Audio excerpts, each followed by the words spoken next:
Nail art करने के डर से जो लोग नेल आर्टिस्ट बनने का सपना छोड़ दे रहे हैं, आप लोगों को डरने की ज़रूरत नहीं है।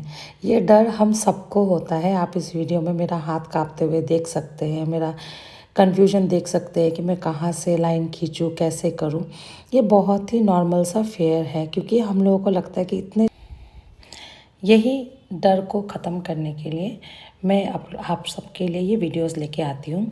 यहाँ पे देखिए, मैं एक डेज़ी कार्टून आर्ट बना रही हूँ। इसके लिए मैंने अपना 2.5 mm का जो डिटेलिंग ब्रश है, या फिर लाइनर ब्रश भी जिसको हम लोग कहते हैं, मैं उसके टिप से काम कर रही हूँ।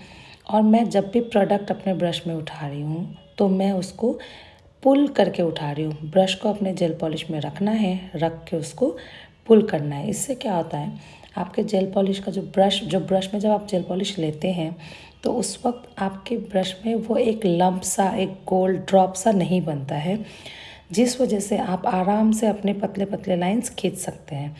और यहाँ पे जब हम लाइंस खींचते हैं, कोई भी पतला सा या फिर कोई भी आउटलाइनिंग करते हैं, तो हमको सिर्फ अपने ब्रश के टिप से काम करना होता है।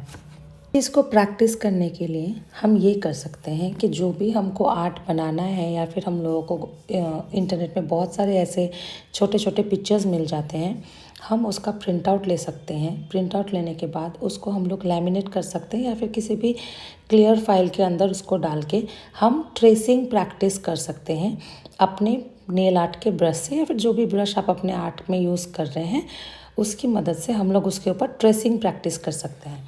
जब हम ट्रेसिंग प्रैक्टिस करते हैं तो हमको अपने ध्यान में ये रखना है कि हमारा जो ब्रश है, हम उस ब्रश को कैसे होल्ड कर रहे हैं, वो पॉइंट आपको अपने माइंड में लॉक करना है। फिर एक बार ट्रेस आपको करना है फ़ोटो के ऊपर, फिर दोबारा आपको किसी नेल के ऊपर सेम लाइन बनाना है।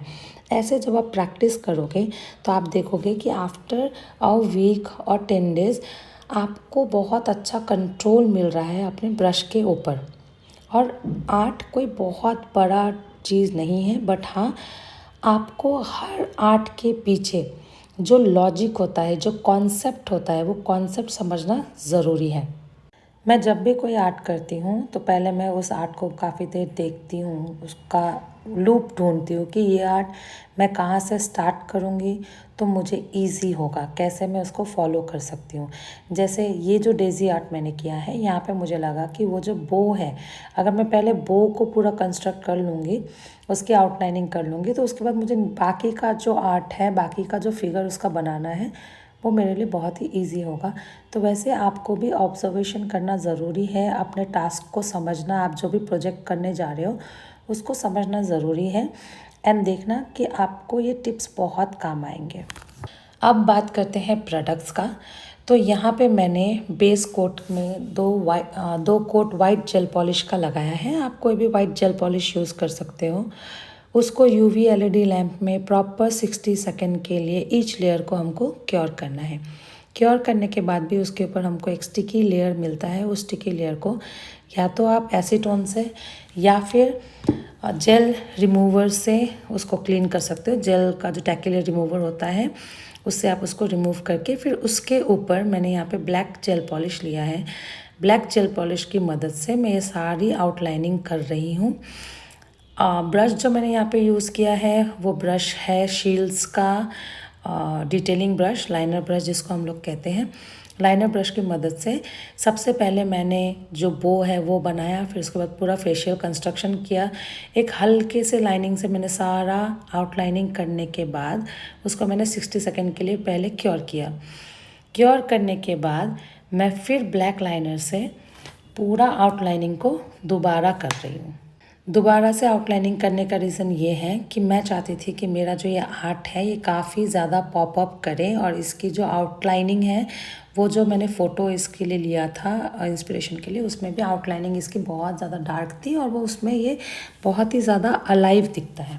उसके बाद मैंने फिर से उसको क्योर किया है। उसके बाद बारी आती है कलर्स भरने का। कलर्स भरने के लिए भी मैं अपना सेम ब्रश ही यूज़ कर रही हूँ। एक एक सेक्शन आराम से करना है।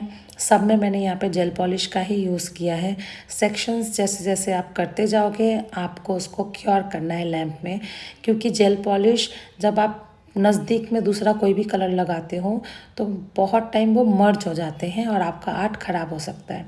और घबराने की बिल्कुल ज़रूरत नहीं है, क्योंकि जेल पॉलिश से काम करने का सबसे ज़्यादा मज़ा यही है कि जब तक आप उसको यूवी एलईडी लैंप में क्योर नहीं करते हो वो ड्राई नहीं होता है।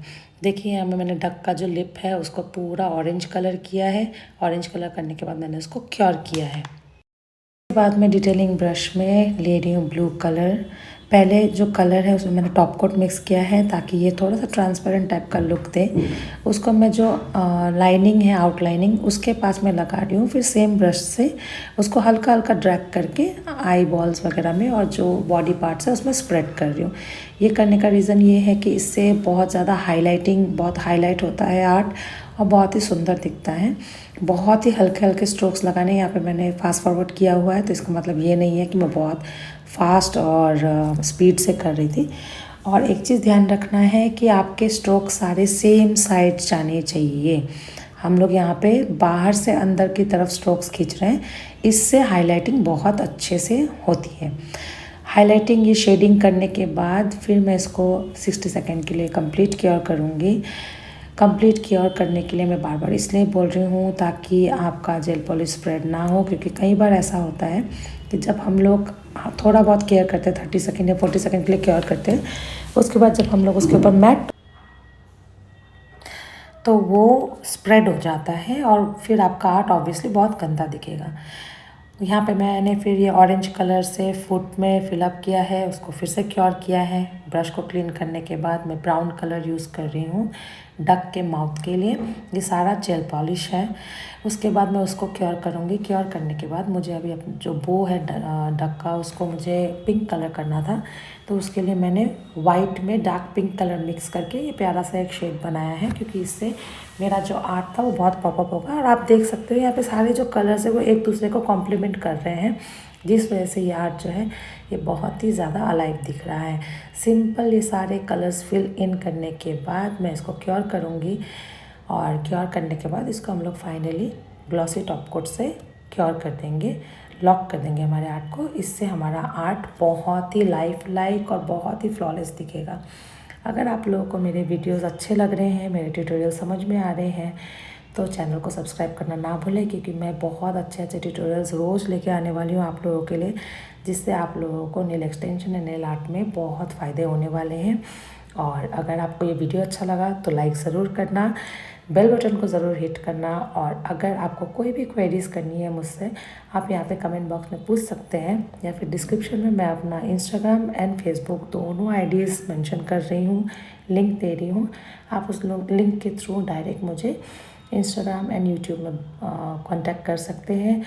मेरे ऑनलाइन एंड ऑफलाइन क्लास दोनों अवेलेबल है। Online classes zoom and Instagram के थ्रू होता है, और जो ऑफलाइन क्लासेस है वो सिलीगुड़ी वेस्ट बंगाल में मेरे एकेडमी में होता है। सो इस वीडियो के बाद दूसरा वीडियो देखना है तो मेरे चैनल को जाके चेक कर लें। Bye bye, see you all.